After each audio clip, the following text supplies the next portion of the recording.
Você já se imaginou estar em uma situação em que a única coisa que você pode fazer é esperar com que tudo passe, torcendo para que o pior não aconteça? Após um tempo sem postar, eu estou de volta com as minhas histórias. E com este relato pra lá de assustador. Bora conferir?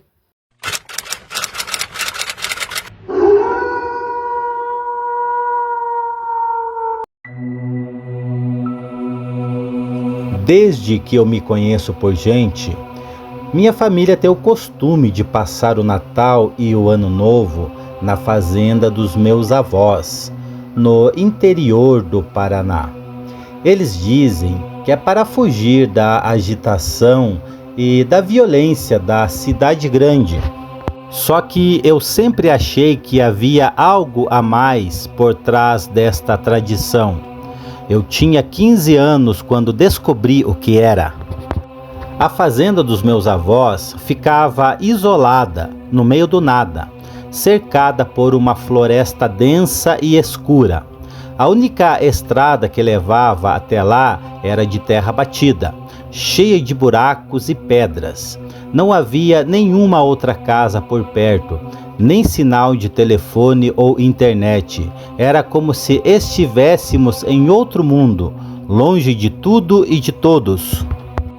Na noite de Natal, depois de uma ceia farta e deliciosa, todos nós nos reunimos na sala de estar em volta da lareira. Meu avô, que era um contador de histórias nato, começou a nos entreter com suas lendas e causos sobre assombrações, fantasmas e monstros que habitavam a região. Eu adorava ouvir suas histórias, mesmo que algumas me dessem arrepios. Ele falava com tanta convicção e detalhe que parecia que ele tinha visto tudo com os seus próprios olhos. Foi então que eu me lembrei de uma coisa que meus amigos da escola tinham me contado. Eles disseram que suas famílias só comiam a ceia de Natal à meia-noite e que depois trocavam presentes e se abraçavam, desejando felicidades. Eu achei estranho, porque na minha família era diferente. Nós sempre comíamos às 8 horas da noite e depois íamos dormir cedo, sem muita festa. Eu nunca tinha questionado isso, mas naquele momento eu fiquei curioso. Aproveitei uma pausa na história do meu avô e perguntei para ele: Vô, por que nós comemos a ceia tão cedo? Por que não esperamos até a meia-noite como as outras famílias? Assim que eu fiz essa pergunta, eu percebi que algo estava errado. O rosto do meu avô se fechou e ele olhou para os meus pais e tios com uma expressão de preocupação. Eles também pareciam assustados e nervosos. Ninguém respondeu à minha pergunta. Eles apenas se entreolharam, como se tivessem um segredo que não podiam revelar. Eu fiquei sem entender nada, mas não insisti. Achei que eles tivessem algum motivo para fazer as coisas do jeito deles, e que talvez fosse algo pessoal ou religioso. Resolvi deixar o assunto de lado e voltar a prestar atenção na história do meu avô. Eu senti um calafrio ao ouvir isso, pois naquela noite havia 2 crianças recém-nascidas na casa, os meus primos gêmeos, que tinham nascido há apenas 2 meses. Eles ainda não tinham sido batizados, pois os pais deles queriam esperar até o Ano Novo para fazer uma cerimônia mais bonita e com mais convidados.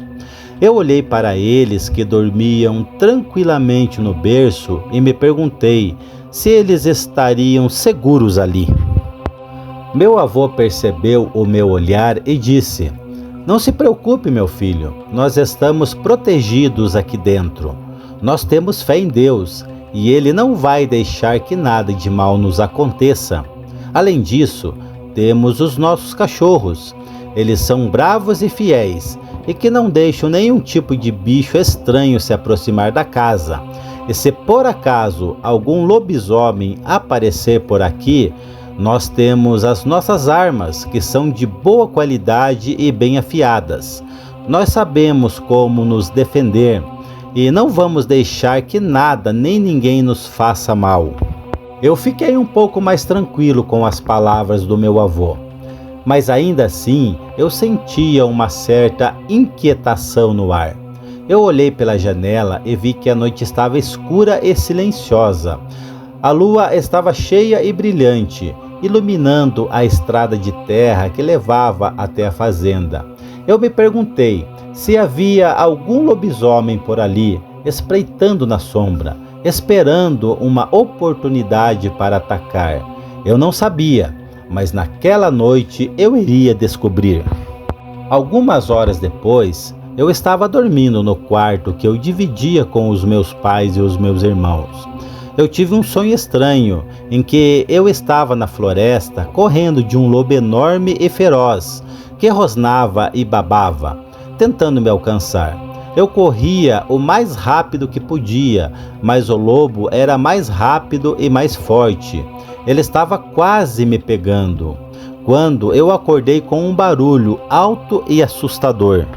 Era um grito, um uivo, um rugido, algo que eu nunca tinha ouvido antes. Era um som que vinha do inferno, que gelava o sangue e arrepiava a pele.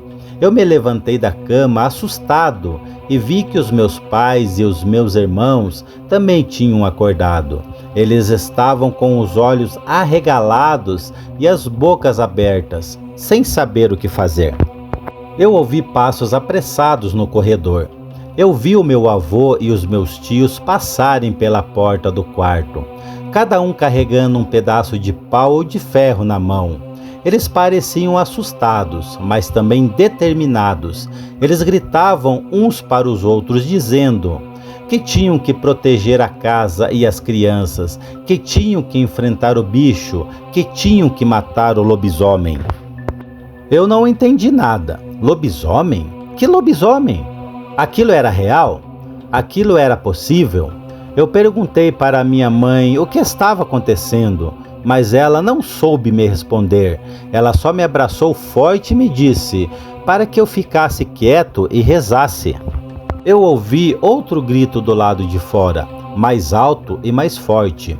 Eu me soltei do braço da minha mãe e fui até a janela, que tinha algumas frestas na madeira que permitiam ver o que se passava lá fora.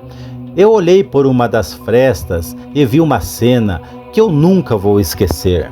Na estrada de terra, em frente à casa, havia um animal enorme e monstruoso, que se parecia com um lobo, mas que era muito maior e mais deformado.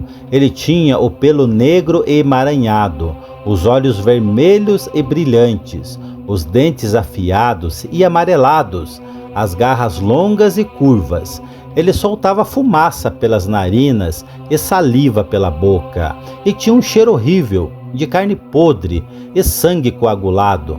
Ele era o lobisomem, o mesmo que eu tinha sonhado, o mesmo que o meu avô tinha contado. Ele estava furioso e parecia estar com muita fome. Ele corria de um lado para o outro, procurando uma forma de entrar na casa. Ele batia e arranhava as portas e as janelas, tentando arrombá-las. Ele rosnava e uivava, tentando nos intimidar. Olhava para dentro da casa, procurando as suas presas. Por fim, ele não conseguiu entrar e sumiu no meio do mato. Aquele fim de ano foi marcado para sempre na minha vida. Tá aí, galera. Após algum tempo sem postar, estou de volta com os meus relatos e abrindo com chave de ouro, com esta história macabra e assustadora. E somente quem passou por isso é que sabe descrever o quão terrível é. Se gostaram, deixem o seu like, deixem o seu comentário e se inscrevam para não perder os próximos relatos. Até mais. Boa noite.